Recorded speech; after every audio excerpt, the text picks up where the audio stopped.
8월 한 달 유달리 많이 무더웠던 한 달이었는데, 이 무더운 날씨 가운데 아동부로부터 어제 청년부 수련회에 이르기까지 여름철 신앙교육 활동이 은혜 가운데 잘 진행되어졌고 마쳤고, 이제 9월 둘째 주에 있는 평신도 수련회를 끝으로 이제 신앙교육 활동이 마쳐지게 되어집니다. 여름철 신앙교육 활동을 통해서 우리가 믿음의 훈련을 받는데, 8월 한 달 동안 우리의 믿음 착각하지 말자. 때로는 보면 믿음이 있는 것 같은데 믿음 없는 사람,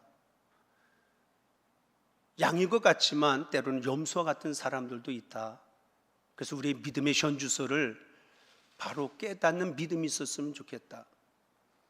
또 지난주에는 우리에게 많은 염려거리들이 우리의 삶에 항상 다가오고 있는데, 그 염려 주님께 내어 맡기고 말씀과 기도로 무장하여서 염려를 극복하고 이겨내는 그런 믿음의 성도가 되자라고 하는 말씀을 드렸습니다.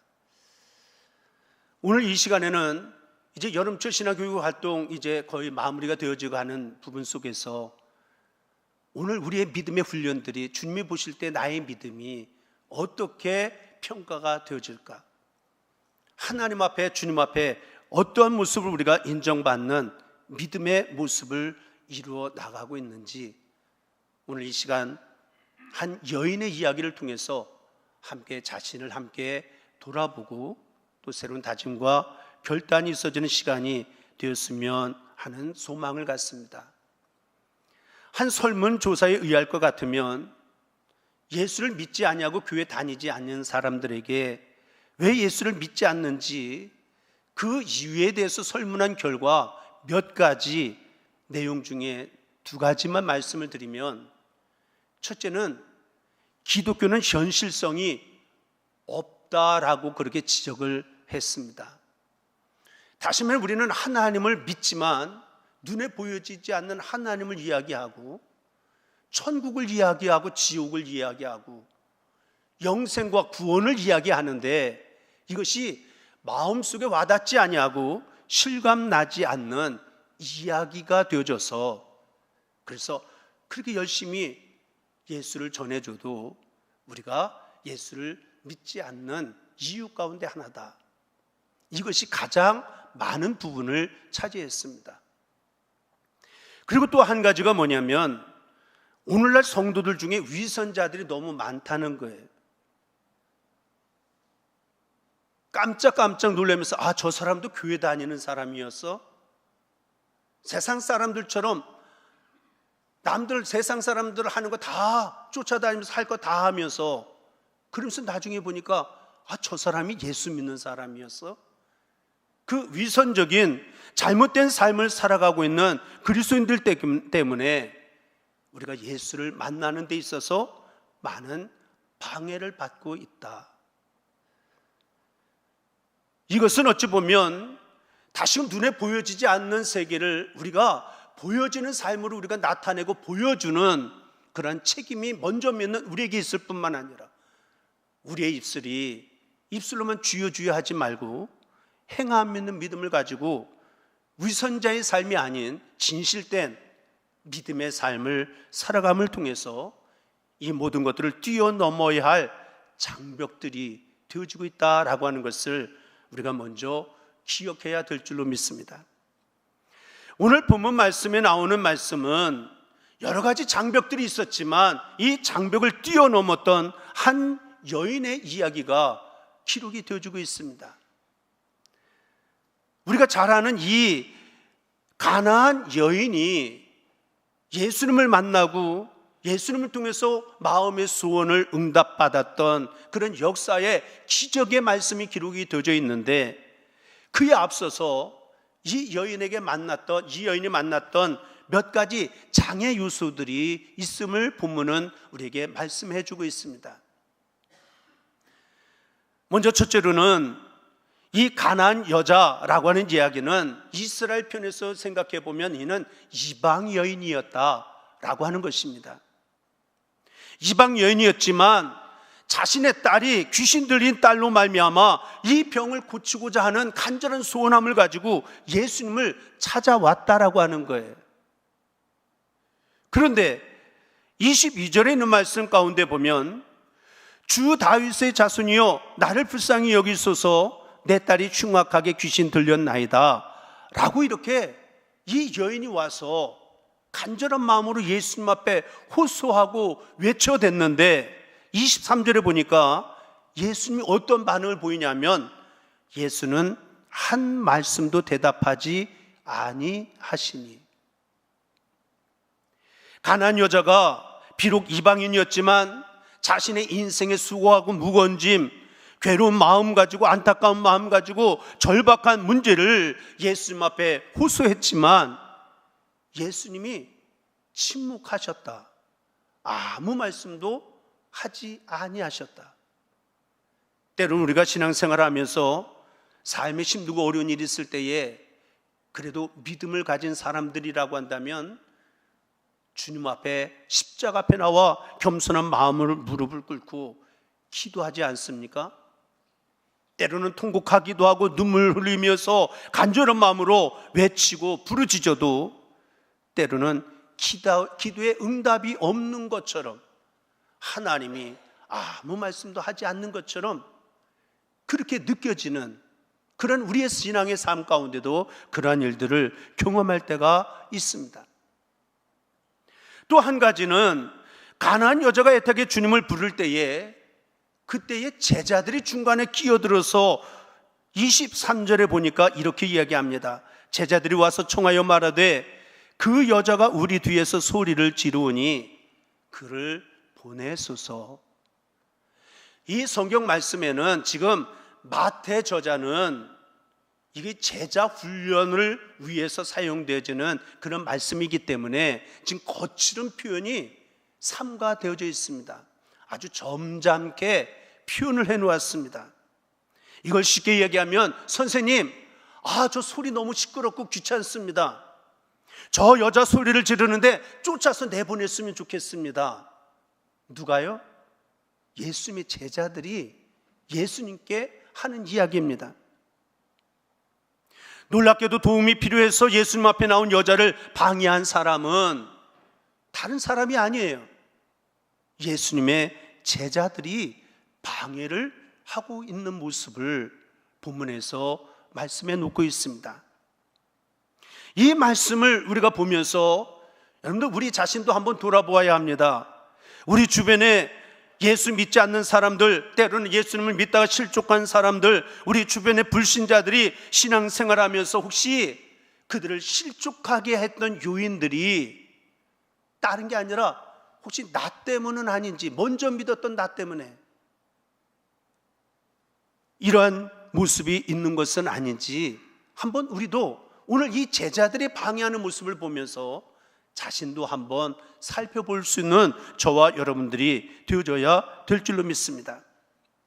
믿음을 격려하고 이끌어 주어야 할 믿음의 직분자들이 오히려 신앙의 방해꾼도 되어줄 수 있다. 이러한 사실에 대해서 오늘 말씀은 지적하고 있다라고 하는 것을 기억하면서 저와 여러분들이 신앙생활하면서 말 한마디, 행동하는 것 하나하나 더욱더 조심하며 믿음 생활하는 우리 모두가 되어져야 될 줄로 믿습니다. 또한 세 번째로 이 가나안 여인이 그 앞에 만났던 장애물 가운데 하나가 뭐냐면 예수님이 침묵하시고 제자들이 방해하는 것 거기서 끝나는 게 아니라 아예 예수님이 거절하셨다라고 성경은 이야기를 하고 있습니다. 마침내 예수님이 침묵하셨던 예수님이 입을 여셔서 말씀하시는데 24절에 보면 나는 이스라엘 집의 어린 양 외에는 다른 데로 보내심을 받지 아니하였노라. 더 나가서 26절에 보면 자녀의 떡을 취하여 개들에게 던짐이 마땅하지 아니하니라. 예수님이 하시는 말씀이 이렇게 기록이 되어지고 있습니다. 다시 말하면 이 가나안 여인, 이방 여인, 그가 이스라엘 백성 유대인이 아니라는 것 때문에 그에게 도움을 주기를 예수님은 거부하셨다라고 하는 것을 의미하고 있습니다. 결국 다윗의 자손 예수님께 마지막 희망을 가지고 자신의 무거운 마음, 가슴 아픈 것, 눈물 짓고 살아가던 인생을 주님 앞에 마지막 희망을 가지고 나왔는데, 이 한마디로 어찌 보면 그의 꿈은 산산조각이 나는 그러한 형편이 되어주고 말았습니다. 어찌 보면 내가 이방인으로 태어난 것, 이방인이 아니었다라고 한다면 예수님이 이 문제를 해결해 주셨을 거 아닌가. 어찌 보면 그런 마음 가지고 한탄하며 발걸음을 돌릴 수밖에 없는 그러한 상황이기도 했다라고 하는 그런 사실을 본문에서 이야기를 하고 있습니다. 지금까지 살펴보았던 것처럼 예수님 앞에 문제를 가지고 나왔는데 예수님은 침묵하시고, 옆에서 제자들은 좀 도와주면 좋을 텐데 제자들은 오히려 방해를 하고, 더 나아가서는 당신은 이방인이기 때문에 내가 너의 소원을 들어줄 수 없다고 거절하게 되어지는 이러한 장벽, 이것이 가나안 여인이 만났던 장벽이었습니다. 여러분, 우리가 신앙생활하면서 하나님 앞에 쉬지 말고 기도하라, 그래서 여러 가지 기도 제목을 가지고 나와서 기도하면서도 하나님이 응답해 주시지 않는 것처럼 그렇게 여겨지는 신앙생활을 할 때가 있지는 않습니까? 주변의 사람들이 나의 믿음을 좀 도와줘서 내 믿음이 좀 자라나고 내 믿음이 건강해질 수 있도록 도와주면 좋겠는데 오히려 걸림돌이 되고 방해가 되어지는 그런 주변 사람들 때문에 힘들어하고 속상해하지는 않습니까? 예수님께는 거절당하는 수모를 겪으면서 어찌 보면 내 인생은 버림받았구나, 내 인생은 버림받은 인생이라고 절망감을 가지고 살아가야 하는 그런 순간이 우리의 삶 가운데도 어찌 보면 경험되어지고 다가오는 그러한 인생의 장벽이 있을 때가 있습니다. 그러나 본문에서 놀라운 사실은 이 가나안 여인은 이런 장벽들이 있었지만 이것을 극복해내었고 결국 마침내 예수님으로부터 이러한 응답을 받습니다. 28절에 있는 말씀, 이에 예수께서 대답하여 이르시되 여자여 내 믿음이 크도다, 내 소원대로 되리라 하시니. 이런 칭찬받은 사람은 우리가 복음서에 보면 백부장이 종의 병의 문제를 가지고 나왔던 백부장의 믿음을 보시고 칭찬하실 때 하신 말씀하고 이 가나안 여인에게 주님이 칭찬하셨던 말씀이 바로 내 믿음이 크도다. 제자들도 내 믿음이 어찌하여 적으냐, 왜 이렇게 두려워하고 무서워하느냐, 때로는 꾸짖고 책망도 하셨지만 이렇게 책망하는 그런 말씀이 아니라 칭찬받는 사람이 될 수가 있었다.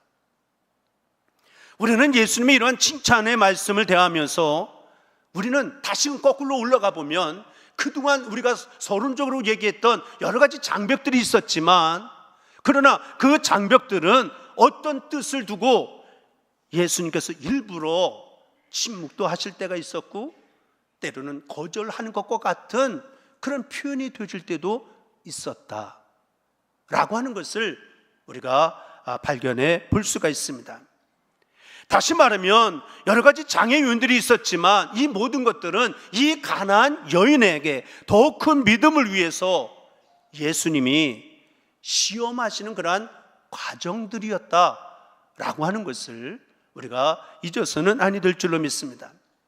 자, 그러면 이 가나안 여인이 이런 장벽들을 극복해냄으로 말미암아 이러한 주님으로부터 칭찬받는 여인이, 시험을 통과하는 여인이 될 수가 있었다라고 하는데, 그러면 이 여인이 어떻게 그러한 시험들을, 이러한 장벽들을 극복해낼 수 있었는지 본문에서 우리에게 몇 가지를 우리에게 말씀하는 그러한 내용들이 담겨져 있습니다.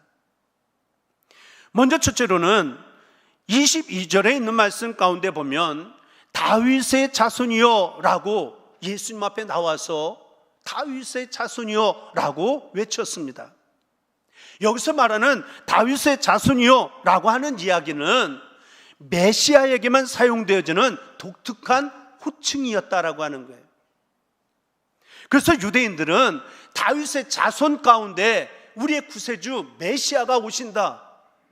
그래서 유대인들은 그 구세주 메시아를 알고 그 메시아를 기다리는 신앙이 있었습니다. 그런데 이방인이었던 이 가나안 여인은 이스라엘 백성들은 알면서도 예수가 이 땅에 오셨지만 그를 알아보지 못하고 깨닫지 못하고 있는데, 그럼에도 불구하고 이 가나안 여인은 저 예수가 구세주다, 이러한 분명한 확실한 믿음을 가지고 다윗의 자손이여라고 큰 소리로 외쳐 부르고 있었다라고 하는 것입니다. 이렇게 예수님을 구세주로 확신하며 부르짖고 있음에도 불구하고, 그래서 귀신 딸을 고쳐달라고 애원했지만 그럼에도 처음에는 예수님께서 응답하지 아니하셨다라고 하는 것입니다. 어찌 보면 주님의 이런 침묵, 주님의 거부, 그래서 좌절하여 집으로 돌아갈 수밖에 없는 그런 상황이었지만, 이 가나안 여인은 이 예수가 나의 구세주다, 이 예수가 나의 구원자다 라고 하는 분명한 믿음을 가지고 있었기 때문에 그 주님 앞에 내가 부르짖고 외치는 간구를 반드시 주님이 들어주시고 응답해 주실 것이다, 그런 믿음의 확신을 가지고 믿고 기다렸다. 이 믿음이 주님 앞에 칭찬받을 수 있는 믿음이 되어진 줄로 믿습니다. 다시 말하면 저와 여러분들의 삶 가운데도 때로는 뜻하지 않은 힘들고 어려운 일을 만날 때마다 정말 예수가 나의 구원자가 되시고 예수가 나의 주님이시다, 내 인간의 생사화복 주님의 손 안에 있습니다 라고 분명히 믿는다라고 한다면, 어떠한 상황 속에서도 오늘 새벽에도 말씀드렸던 것처럼 광풍이 일어나는 그 광풍을 진압하셨던 주님의 모습처럼 때로는 죽음이 내 앞에 가로놓여져 있는 장애물이 되어진다 할지라도 예수님께 확신이 있게 되어질 때에 우리는 어떠한 시험, 어떠한 장애물도 극복해낼 수 있고 이겨낼 수 있다. 이것을 통해서 가나안 여인을 통해서 우리는 교훈을 얻어야 될 줄로 믿습니다. 또한 두 번째로는 어떻게 이 가나안 여인이 이 여러 장애물들을 극복해낼 수 있었느냐? 이 가나안 여인은 자신이 만나야 할 사람이 누구인지를 분명히 했습니다. 다시 말하면 이 가나안 여인은 지금 예수님을 만나러 온 거예요. 제자를 만나러 온 것이 결코 아니었습니다. 예수님을 만나러 왔는데 뜻하지 않게 예수님의 제자들이 중간에 방해를 하고 있었던 것입니다. 하지만 여자는 제자들이 뭐라고 하든지 상관하지 아니하고 잠잠히 메시아 다윗의 자손 예수님만을 주목했습니다. 다시 말하면 이 여자의 안중에는 제자들이 뭐라고 하든지 그들이 뭐라고 아무리 떠들어대도 그것은 아무런 그에게는 상관이 없었습니다. 왜냐하면 오직 주님만, 그리스도만을 바라보고 있었기 때문이었습니다. 우리가 신앙생활을 할 때에 그래도 다행스럽게 주변에 좀 믿음이 좋은 사람 만나면 여러분들 신앙생활하는데 많은 때로는 큰 도움과 유익을 얻고 신앙생활할 때가 참으로 많이 있습니다. 하지만 때로는 가나안 여자를 방해했던 예수님의 제자들과 같이 신앙생활에 잘못된 방해꾼들을 만나게 되어져서 믿음 생활하면서 크게 마음 아파하고 속상해하고 눈물 짓는 사람들도 있다라고 하는 거예요. 혹시 나 자신이 제자들처럼 누군가의 신앙 성장을, 내 믿음이 아니라 다른 사람들의 신앙생활에 방해 요소는 나에게 없었는지 우리가 다시 한번 자신의 모습도 다시 한번 살피면서 오늘의 말씀을 다시 한번 깊이 되새겨보는 저와 여러분들이 되어줘야 될 줄로 믿습니다. 제자들의 모습을 보면서 야, 아니 그러면 예수님의 제자들이 좀 도와주지, 아니 못된 제자들이 어쩌면 방해꾼이 되어지냐 라고 그렇게 형편없는 제자들을 두신 것에 대해서 의문을 가지고 때로는 그렇게 생각하고 질문을 가지는 그런 부분도 없지 않아 있습니다. 그런데 한번 생각해 보면 만약에 제자들이 완벽한 사람들이었다, 그렇다고 한다면 물론 처음에는 예수님을 만나러 왔지만 여러 가지 장애물이 만나게 되어지면 자연히 우리의 시선이 어디로 돌아가겠어요? 제자들에게로 향하여 나가고 제자들에게 도움을 요청하게 되어지는 그러한 일들이 있어지게 되어질 것이다라고 하는 거예요. 그러나 오늘 말씀을 통해서 분명한 것은 예수님만이 우리 인생의 문제에 도움자, 구원자 되시는 분은 오직 유일한 분 예수님밖에 없다. 우리 인생의 모든 것 의뢰할 수 있는 분은 주변에는 어떤 사람들이 아니고 오직 예수님이시다. 이것을 분명하게 우리에게 가르쳐 주면서 우리가 만나야 할 대상은, 교회 나올 때 여러분 교회 출석하면서 목사님 만나러 오는 게 아니잖아요. 속도원들 만나려고, 선교원들 만나기 위해서 오는 게 아니잖아요. 오늘도 하나님을 만나고 예수님을 만나기 위해서 그런 믿음을 가지고 오늘도 예배하고 있는 줄로 믿습니다.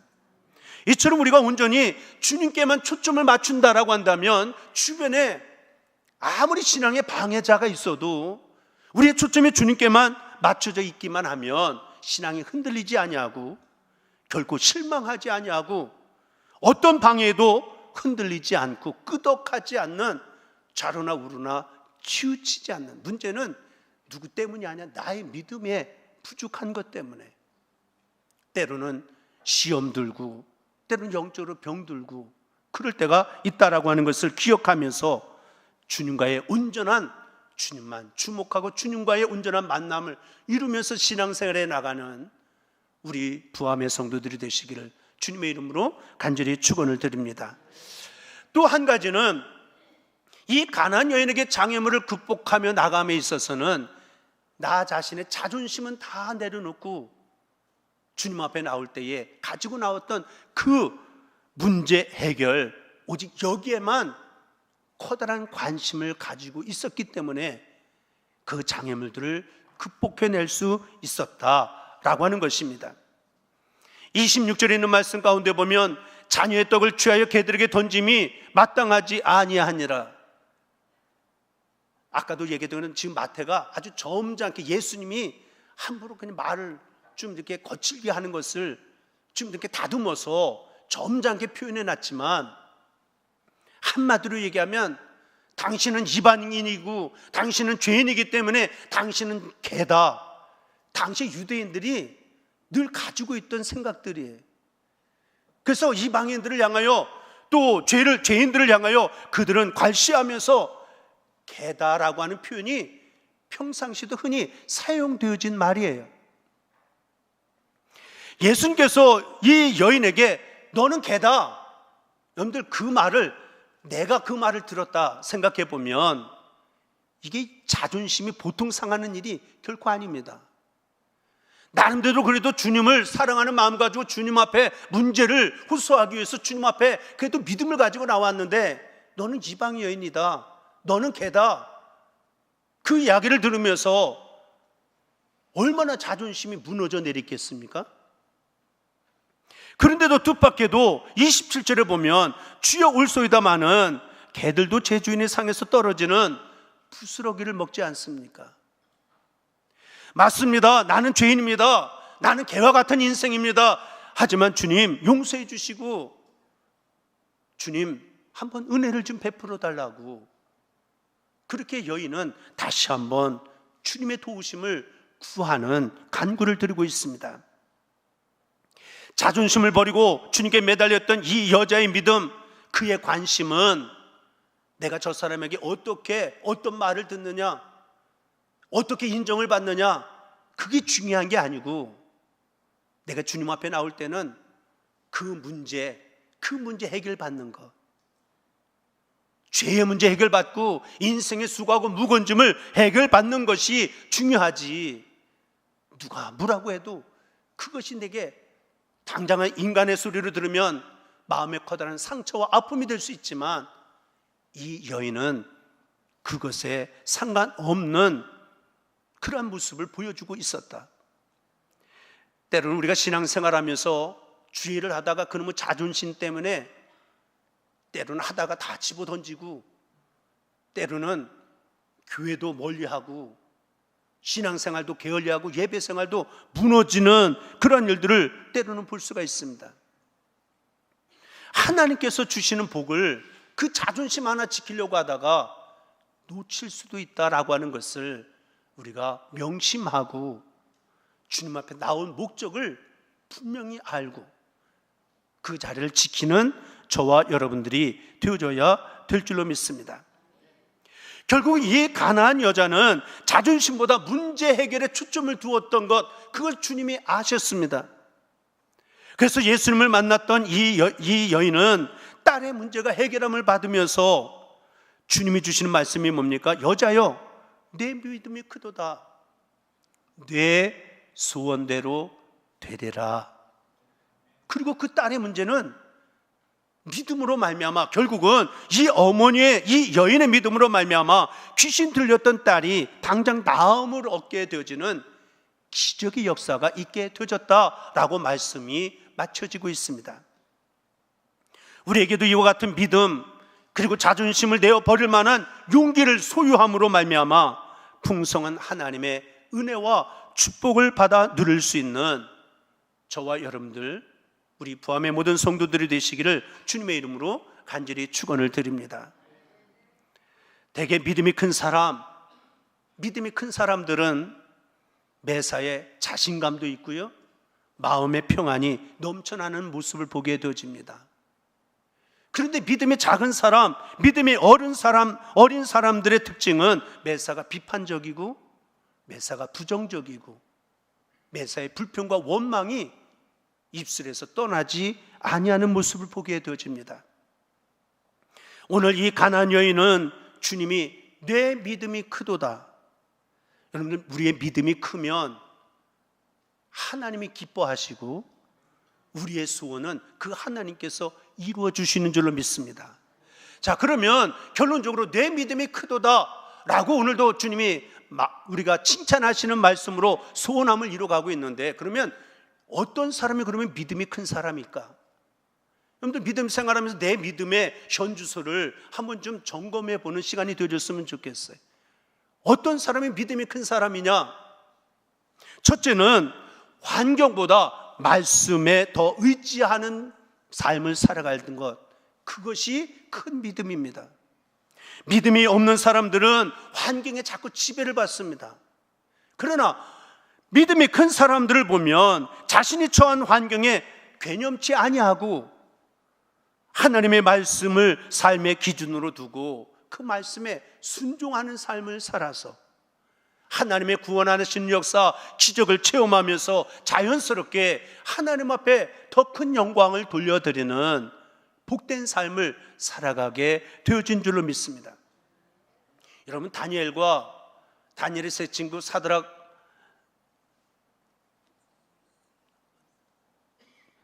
다니엘과 다니엘의 세 친구들이 지금 바벨론 땅에 포로로 끌려가지 않습니까?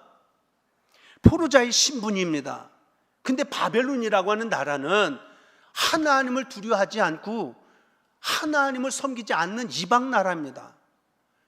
그러면 다니엘과 사드락, 메삭, 아벳느고가 포로자의 신분으로, 종의 신분으로 와 있다라고 한다면 그들이 바벨론 땅에서 신앙생활을 한다라고 하는 것이 얼마나 힘든 상황이었을까 라고 하는 것을 우리가 생각해 볼 수가 있습니다. 아마 인간적으로 생각해 보면 아마 그런 곳에 가서 만약에 출사하려고 한다고 한다면 어쩔 수 없이 불신앙적인 환경에 지배를 받을 수밖에 없고, 그리고 우리가 신앙생활에도 그런 자리에 가면 눈치껏 해야 하지, 이것이 인간적인 생각이다라고 생각이 되어집니다. 그런데 다니엘과 세 친구들은 전혀 그렇게 하지 아니했습니다. 환경과 타협하지도 않고 지배당하지도 않습니다. 오직 믿음으로 하나님의 말씀을 붙잡고 당당하게 환경을 지배해 나감으로 말미암아 고난이 왔지만 그 고난을 이겨내고 우리 하나님의 기적을 체험하고 하나님의 살아계심을 더 많은 사람들에게 증거하게 되어지는 기회가 되어졌다라고 성경은 이야기를 하고 있습니다. 여러분, 신앙생활하면서 우리의 삶의 환경이 어떠냐? 하나님이 이런 환경에서 내게 어떠한 말씀을 주시느냐? 환경과 때로는 말씀이 좌우에 있을 때 우리는 어떤 것을 바라보고 어떤 것을 붙들고 신앙생활을 해 나가고 있는지, 하나님이 기뻐하시는 것, 그것은 말씀 위에 굳건히 서는 것이다. 우리가 죽을 자리에 가도 말씀에 굳건히 서 있으면 하나님이 생명은 지켜주시는데, 아무리 힘들고 어려운 일이 있어도 내 힘으로 해결할 수 없는 수많은 문제가 있다 할지라도 말씀 붙들고 순종하면 깊은 곳에 가서 그물을 내려라, 말도 안 되는 이야기지만 말씀에 의지해 순종하면 기적이 낳는 놀라운 풍성함의 열매가 맺어지게 되어진 줄로 믿습니다. 하나님은 그런 믿음을 큰 믿음으로 여기시고 칭찬하시며 기뻐하시는 하나님이시다. 요즘 우리 교회 안에 여러 가지로 힘들고 어려운 성도들이 참 많이 있어서 제가 기도할 때마다 마음 아플 때가 참 많아요. 그런데 중요한 것은 환경이 나를 아무리 힘들게 해도 주님이 하시는 말씀에 귀를 기울이면 그 안에 위로가 있고 그 안에 소망이 있고 그 안에 새로운 희망과 용기를 얻게 되어지는 줄로 믿습니다. 또한 두 번째로는 어떤 믿음이 큰 믿음이냐, 얼마나 많은 것을 아느냐가 중요한 게 아니라 실천하며 행동하는 믿음이 큰 믿음이다 라고 하는 것입니다. 예수님 당시에 주님을 가장 실망시킨 사람들이 누구인지 아십니까? 스스로 많이 한다라고, 우리는 누구보다 믿음이 좋다라고 큰소리치고 외쳤던 서기관들, 바리새인들, 그들 때문에 주님은 너무나도 가슴 아파하셨던 그런 모습들이 성경에 많이 기록이 되어져 있지 않습니까? 그들이 가장 결정적인 약점이 무엇이었느냐? 머리로 아는 게 많은데 그들은 아는 대로 실천하지 아니하는 것 때문에, 외식하는 모습 때문에 결국은 주님을 실망시키고 주님의 마음을 근심되게 하는 사람들이 되어지고 말았다라고 하는 것입니다. 누가복음 10장에 나오는 선한 사마리아 사람의 비유, 강도 만난 사람의 비유가 우리에게 던져주는 비유의 내용이 뭡니까? 아는 것이 중요한 것이 아니다. 아는 것이 중요한 게 아니고 실천하는 것이 중요하다. 이 비유의 핵심은 여기에 있습니다.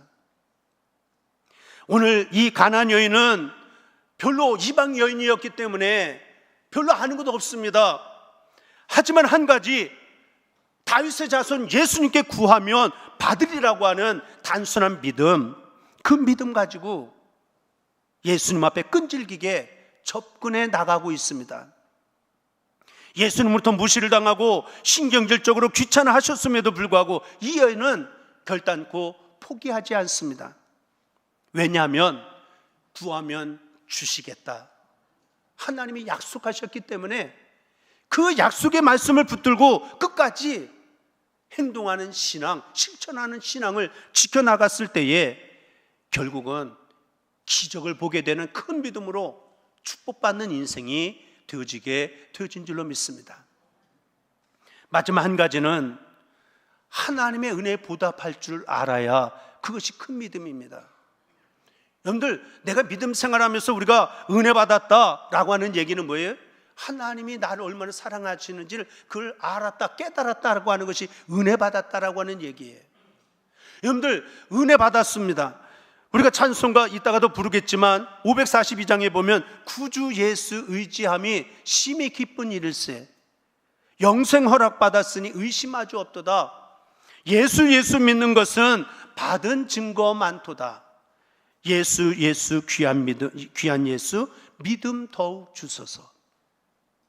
여러분들, 예수 믿고 건강이 회복되셨습니까? 예수 믿고 하는 일들이 잘 되고 있습니까? 예수 믿고 내가 바라고 소원하는 일들이 하나하나 뭐든지 잘 풀어지고 마음의 평안이 임했습니까? 이것들은 모두가 하나님의 은혜인 줄로 믿습니다. 그런데 이러한 은혜를 받았고 은혜를 깨달았음에도 불구하고 오늘 많은 성도들의 안타까운 모습 가운데 하나는 뭐냐면 이 받은 은혜에 대해서 어떻게 표현해야 하는지를 너무 모르고 신앙생활하는 부분이 많이 있다라고 하는 거예요. 하나님의 은혜는 하늘보다도 넓고 바다보다 깊다. 입술로는 찬양을 하면서도 내가 받은 은혜에 대해서 거기에 대해서 전혀 반응하지 못하고 그리고 신앙생활하는 그런 부분들이 오늘 이 시대에 얼마나 많았는지 알 수가 없다라고 하는 것입니다. 누가복음 17장에 있는 말씀 가운데 보면 10명의 나병 환자가 고침을 받았습니다. 그런데 중요한 것은 10명 다 고침을 받았지만 사마리아 한 사람만 주님 앞에 다시금 돌아와서 엎드려 감사했다라고 하는 거예요. 그래서 주님이 묻잖아요. 나머지 9사람들은 어디 있느냐고. 다시 말하면 은혜에 보답할 줄 모르는 인생들이 10명 가운데 9사람, 이 사람들을 주님은 물으시고 받은 바 은혜에 대해서 우리가 좀 표현하고 입술로도 고백하고 그리고 간증하며 찬양하는 그런 믿음의 생활이 되기를 우리 주님은 원하셨다라고 하는 것을 우리가 잊어서는 아니 될 줄로 믿습니다. 바라기는 우리 부함의 성도들, 내가 아무리 지금 힘들고 어려워도 받은 바 은혜는 이루 말할 수 없이 많이 있습니다. 없는 것만 생각하고 부족한 것만 바라보고 낙심하고 불평하지 말고 이미 받은 은혜, 이 은혜를 가지고 하나님, 그리고 표현하면서 감사합니다. 하나님 찬양을 드립니다. 그러한 믿음을 통해서 주님을 기쁘게 하며 신앙생활을 할 수 있는 저와 여러분들이 되시기를 주님의 이름으로 간절히 축원을 드립니다. 믿음이 없이는 하나님을 기쁘시게 할 수 없다라고 분명히 성경은 말씀을 합니다. 여러분 하나님을 기쁘시게 하시길 원하십니까? 그러면 믿음이 자라나야 합니다. 어린아이 믿음의 모습 벗어 던져버리고 오늘 가나안 여인처럼 내 믿음이 크도다 라고 하는 주님의 음성을 들을 수 있는 저와 여러분들이 되어져야 될 줄로 믿습니다. 그리하여 하나님이 기뻐하시는 이런 큰 믿음을 소유하는 저와 여러분들이 되셔서 여러분들이 마음에 소망하는 어떠한 것이라 할지라도 모든 것 다스리시고 주관하시고 섭리하시는 주님의 은혜 가운데 축복으로 풀어지고 회복되고 기적이 낳는 복된 은혜의 역사가 우리의 삶 가운데 함께 할 수 있게 되기를 다시 한번 주님의 이름으로 간절히 축원을 드립니다. 기도하겠습니다. 아버지 하나님, 내 믿음이 크도다, 이 말씀을 듣기까지 가나안 여인은 많은 어려움이 있었지만 이것을 극복해내었고 주님 앞에 칭찬받는 여인이 되어졌습니다. 우리가 신앙생활 벌써 수년 수십 년째 해오고 있지만 아직도 어린아이의 모습이 나의 모습은 아닌지 다시 한번 점검받는 시간이 되게 하시고 이 한 시간 내 믿음이 크구나, 주님 앞에 이러한 음성을 듣고 다시 한번 우리의 소원함을 이루어주시는 주님 앞에 감사, 찬양, 영광 돌리며 살아가는 주의 거룩한 백성들이 되게 하여 주옵소서. 우리 구주 예수 그리스도를 받들어 간절히 기도드리옵나이다. 아멘.